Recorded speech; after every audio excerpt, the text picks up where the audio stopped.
disconnected. See you tomorrow. Okay, I'll see you tomorrow. Yes.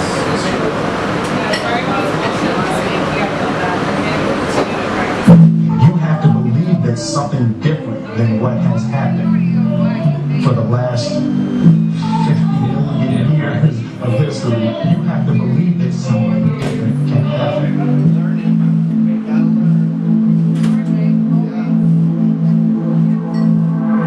Confucius said, he who says he can and he who says he can't are both equally right. Being realistic is the most common travel road to mediocrity. Why would you be realistic? What's the point of being realistic? I'm going to do it. It's done. It's already done. The same kind of side is done. It's already done. I'm loving living. I'm loving living. It's something that you can't. I'm loving living. I'm loving living. It's something that you can't.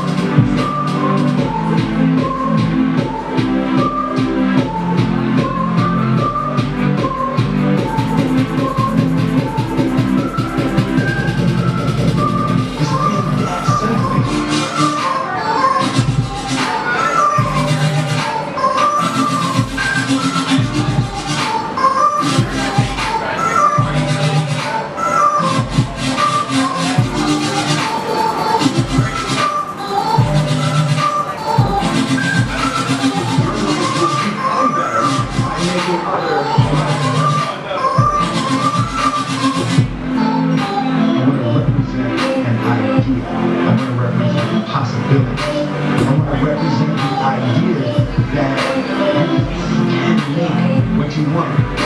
I just believe that. I believe that I can create whatever I want to create.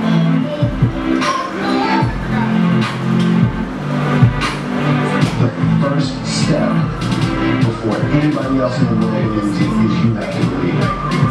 There's no reason to have a plan B as a distraction plan A. It's really that simple.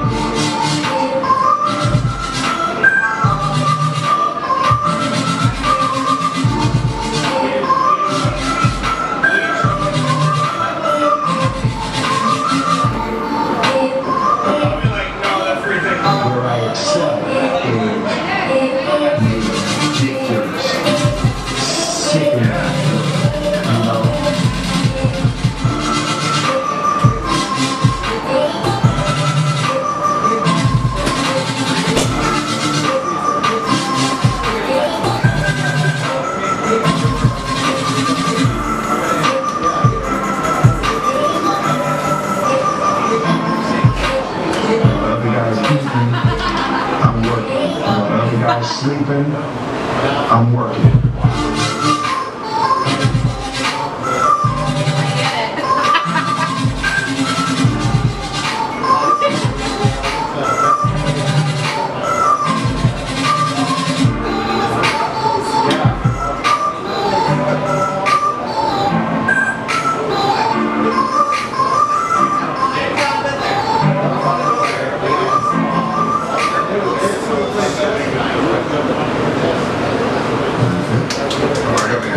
Shouldn't every vacation be a reward? Hey, welcome Caleb to the stage!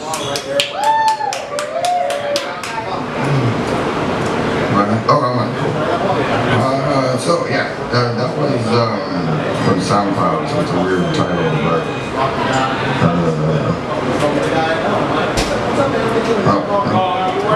it's Delirium something or other. It's on. If you would like to know what that song is, just hit by me after an off stage. Mostly I read other people's poetry, and then I've got my own.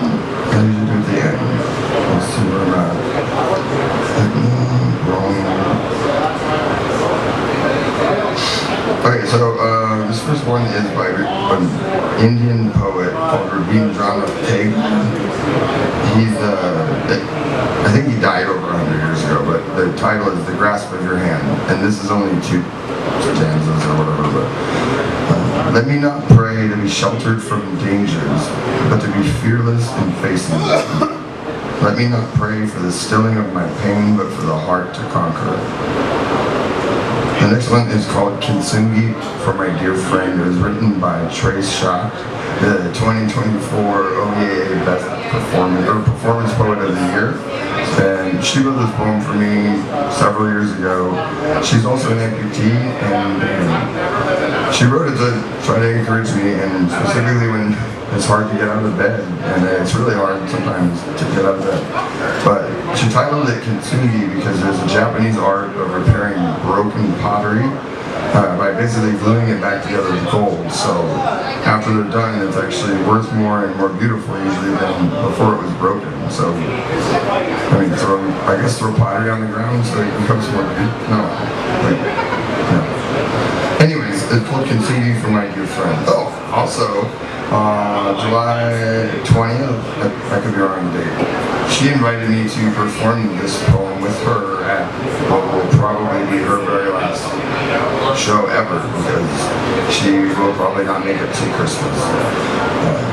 But I love her. I'm super excited that I get to perform it with her, because I've been performing it on stage for over 5 years. Here goes. Good morning, my friend. Have I found you sitting yet again on the edge of your bed, staring at your soul, shattered in many pieces, reminding you of the dirty laundry your mom asked you to pick up. Repeatedly, how now you wish it were dirty laundry needing a hamper, sharp-edged, cutting. You do not believe you have no more to lose. Gather the pieces, place them in the outstretched hands of those closest, those who know just what it takes to make your soul laugh. Dance, breathe, sing, cry, all without inner rage. Go ahead, my friend, it will be okay. They will be your 21st century shogun, Ashikaga Yoshimasa, sending your broken pieces to have cracks filled with gold. You will have seams of gold. You will be gold. You will be more beautiful than before. Prepared by hands of artists, not in this medium for money, fame, or reward. You will be whole.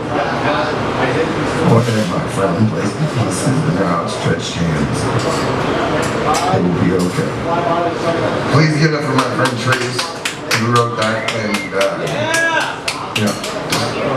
Trace, I love you, and I'm excited for your show.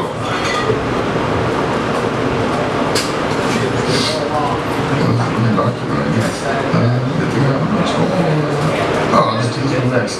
So I actually wrote a poem a couple months ago in response to quite a few, well, I was probably manic, and I don't know, it turned out alright, so I'll share it. It's called Solidarity and Vulnerability. My vulnerability is a superpower. I can feel the thunder rumbling in my soul, erupting in brilliant hues of compassion and kindness. And forgive me, my dear friend blessed me as a human piece of Kintsugi, enchanting my pain into fuel for my self-immolation on the altar of vulnerability. My gratitude, correcting my attitude, holy fire. Igniting my wings with sincerity, only evil on the path is burned, all but a single shard of finite infinity, or divinity, or maybe even beauty. Also for just humility and accountability and responsibility for my community. Then comes the electricity, bones smoking embers, an ephemeral effigy. Exploding creativity, electrifying my recovery, shaking my soul with thunderous chants of quiet and calm serenity, grounding my wildest dreams in reality. Arms interlinked, we march forward together, a hodgepodge hegemony. Omaha, Nebraska, you're my sanctuary. Yeah, that's what I wrote, and I got a lot of stuff in it. How much time do I have?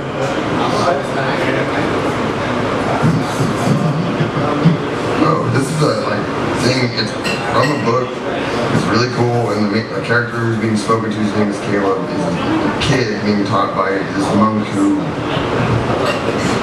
he was left on their doorstep or whatever. But the kid's name's Caleb. Remember, Caleb, words are weak instruments of love. They can do many things, but they do not carry the truth like your hands do. People need to be shown, not told. That's in a book by Ted Decker called Blessed Child. This next one by Marion Williamson. Our deepest fear is not that we are inadequate. Our deepest fear is that we are powerful.